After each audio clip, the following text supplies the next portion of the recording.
Hey, how's it going, everybody? It's your boy, Big Ball Folks. Give me a second. It's kind of hot out here. I mean, it's starting to heat up, but let me take a quick sip real quick. How's it going, everybody? It's your boy, Big Ball Vlogs, Big Ball Shooting, Big Ball Entertainment overall. And today we're at the range to talk about, I talked about it before, the cost effectiveness of .22 caliber. Now, last time I was out here, I don't know if you guys can see it. All these are clear, by the way. Last time I was out here, I was shooting with the Walther, this old Walther P22. Had this thing for years. Don't even know how many rounds are through it. It won't shoot with the magazine out. Shouldn't. But yeah, I've been shooting with this for years. I take it out to the range if I'm bringing somebody out and I want to teach them shooting fundamentals, because it is low. I mean, it's not the most intimidating gun to shoot. It gives you a little bit of kick even with .22 caliber, and you know, for people with smaller hands, it's just a little tiny pocket gun. I mean, it works. You know, with the cost of ammunition, depending on what you're shooting, I mean, it can run your pockets. It can definitely run your pockets. When it comes to training with 9mm and training with, you know, a different type of gun, you get like that different gun feel. I really wanted to get something that would help me out here on the range keep the same feel and the same aim point and the same ergonomics as when I'm training with one of my Glocks. So today I wanted to talk about something I picked up recently. Let me go over here and pick it up. And that is the Advanced Arms Glock 19 .22 caliber conversion kit.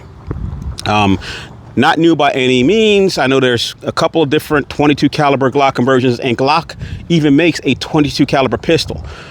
But, you know, like I said, when it came down to cost and trying to keep the cost down, I'm still a budget shopper, guys.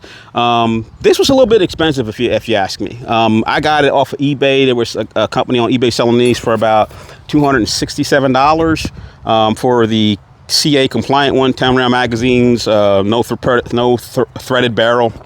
And if you go to the website, they started around $3 and then they go up like $315. I think I saw one for almost $320, $350. So eBay had the better deal. And I know a lot of you guys don't like to shop on eBay. You think there's a lot of scams and stuff going on eBay. Yeah, there can be, but when you're dealing with vendors, as you may know, if you've seen the commercials, eBay has authenticity guaranteed. If you don't get the authentic, they will refund your money. You got PayPal, they will refund your money. So you can save some money by going to eBay. That's my little, you know, free advertisement for eBay. But yeah, I went over and picked one of these up. I thought I wanted to return it, and haven't even shot it. And the only reason I thought I wanted to return it, because again, even at $267, the .22 caliber pistol that I wanted to pick up which was, by the way, the Taurus TX22 Toro, the Gen 2.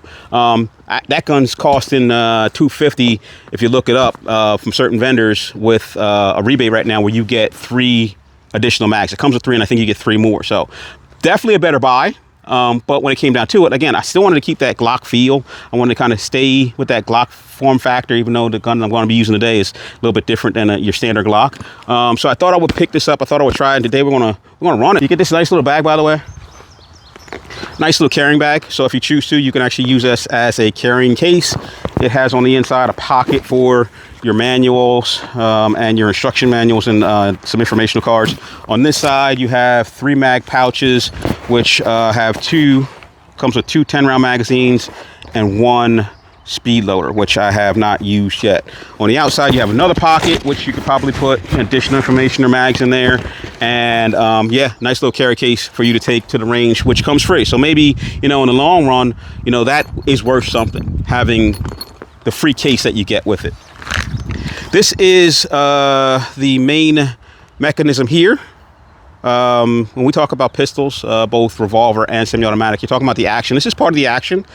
If you don't know, the action is the group of components that actually load, fire, and extract the round. So in this situation, we're looking at the upper part or the slide, which is going to have your recoil spring, your chamber and barrel, and of course your slide. This one is actually MOS cut, which I didn't know, and that was one of the reasons why I was going to send this back, because I already put in 270, and then separately you have to go out and buy the MOS mounting plates.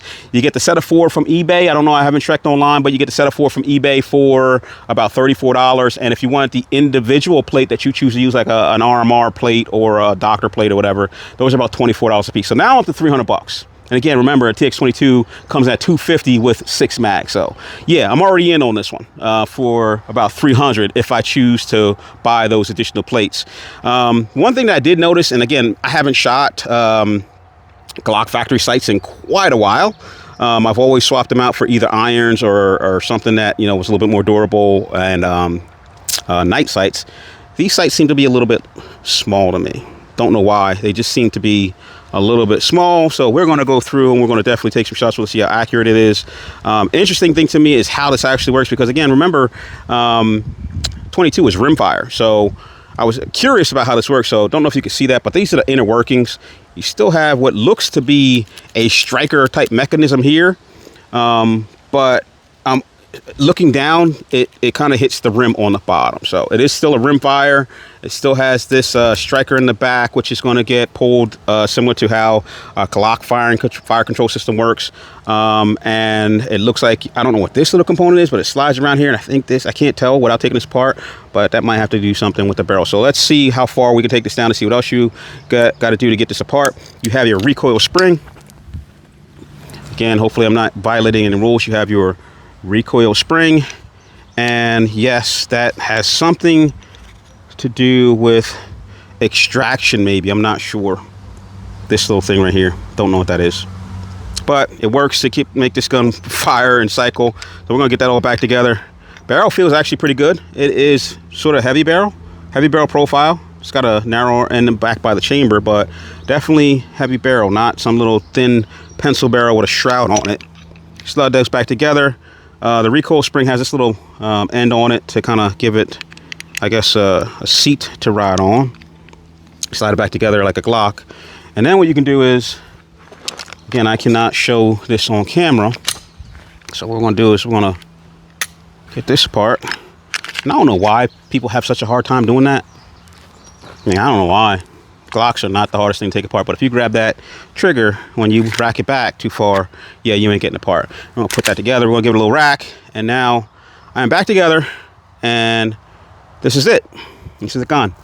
It feels lighter, but not so light that it feels fake. And I think that is because right now, I mean, that barrel on the front end gives it a little bit weight front end. It does feel a little bit more front heavy. And then depending on how this works, what I can tell by the feel of this is a plastic optics cut cover. So depending on the weight of the optic that you choose to put on the back, that's going to add a little bit more weight to it.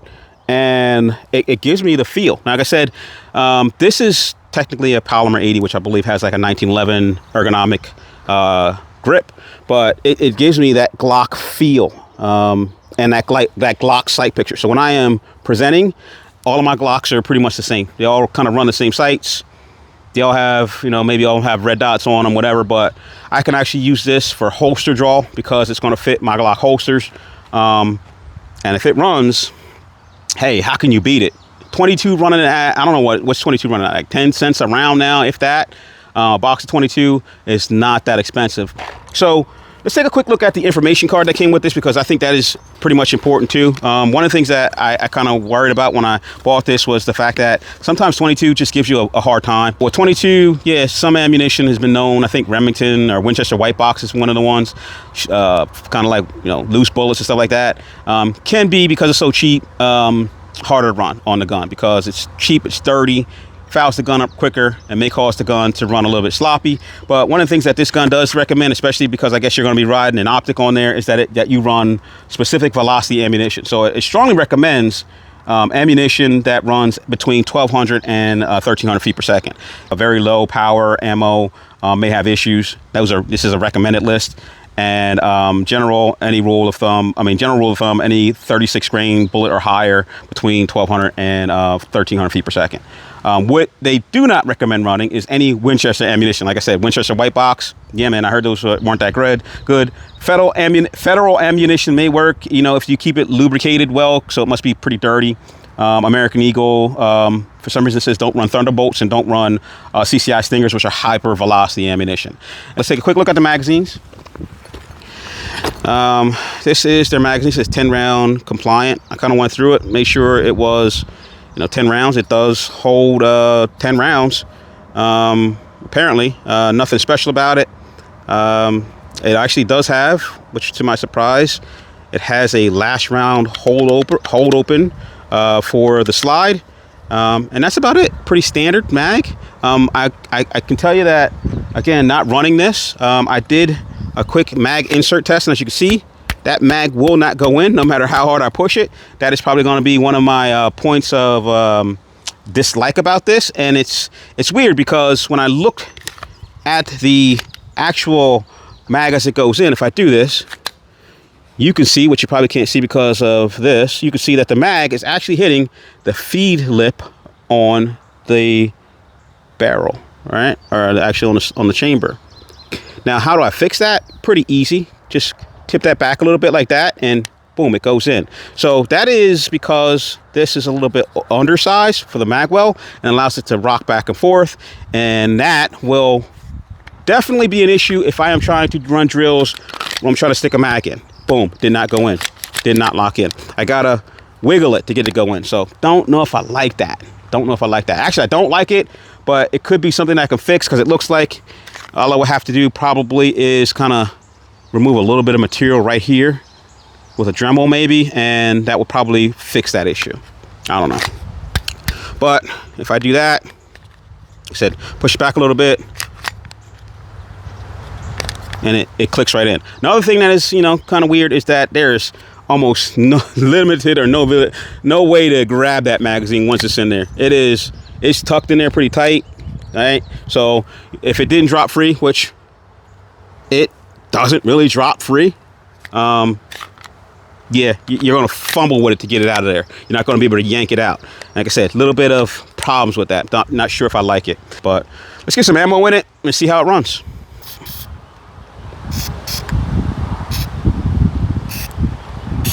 Get that recoil spring oiled up, get everything nice and lubed up, and run it nice and sloppy wet. Get that back together, off camera.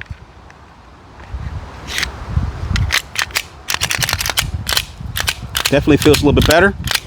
All right, so let's take some shots. Again, that mag not going right in, and maybe I'll try the other one, see if it does the same thing. It's my only complaint right now. So let's take about 10 shots, aiming center mass, and see how it does. Did it cycle it in? It does. What I can tell is that extractor is now kind of poking out a little bit. So while it doesn't have a chamber flat or loaded chamber indicator, there is a visual indication because that extractor is poking out. Let's do 10, see if it malfunctions, and then we'll see how it hits for accuracy. Let's go.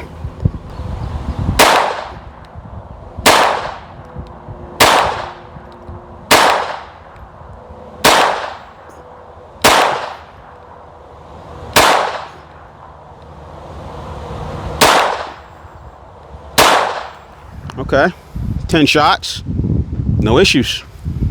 My hits, maybe. Definitely, yeah, that's not me. So you guys probably gonna be like, hey, he sucks, he shoots like crap. I'm gonna show you right now. I mean, look, if you can tell, look, the sight is definitely pushed over too far to the left, which equates to, let's move this out here, left side hits. So definitely got to push that back over to the right a little bit, just a scooch, and get those hits in here.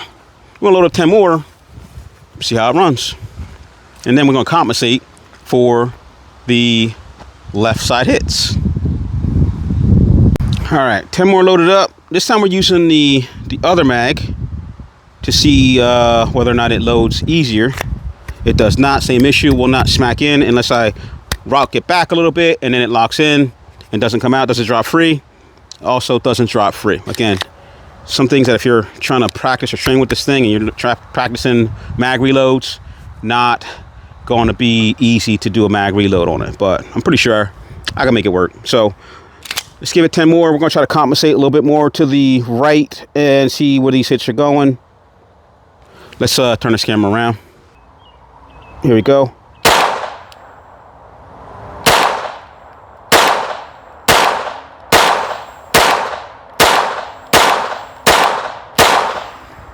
It hasn't had any issue so far, so I'm going to run it this time a little bit faster shooting. I'm going to be shooting left side target, and we're going to see, you know, if it fouls up or if it jams up. So here we go.